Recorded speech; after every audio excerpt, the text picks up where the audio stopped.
Well, hello, and welcome to Module 7. This is the first module of Unit 3, which covers drugs that affect the nervous system. The drugs in this unit are so important because they cover a variety of conditions such as hypertension, Parkinson's disease, seizures, and Alzheimer's disease. It's hard to understand how these drugs work if you forget how the nervous system works, so please go ahead and review that video on the nervous system if you need to. The module begins by studying drugs that affect the autonomic nervous system. Remember, autonomic, automatic. The autonomic nervous system is responsible for parts of the system that are unconscious to us, such as our breathing, heart rate, and digestion. There are videos below which will also review the autonomic nervous system. Drugs work in a basic way of altering the movement of chemicals or neurotransmitters in and out of nerve cells. The drugs attach to receptors and affect our normal bodily functions. Please watch the video below on autonomic nervous system drugs.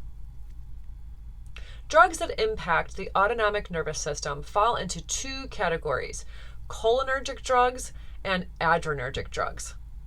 Cholinergic drugs are drugs that interact with the cholinergic or muscarinic receptors that respond to the chemical neurotransmitter called acetylcholine, which is the focus of the next module.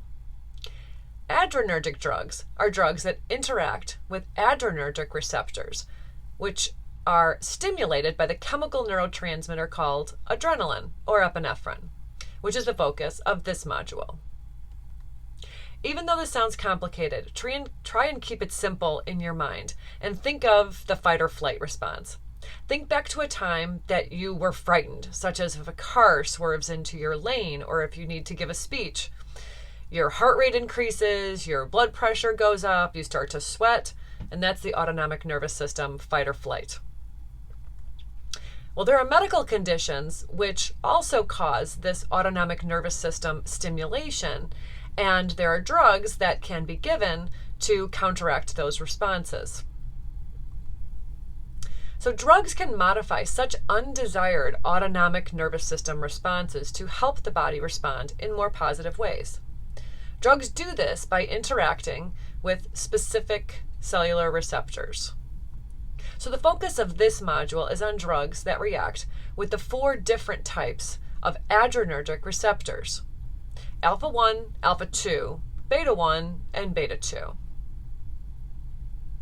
Drugs that are agonists interact with these receptors to stimulate their action on tissues and can cause some of the same responses as seen in the fight or flight response.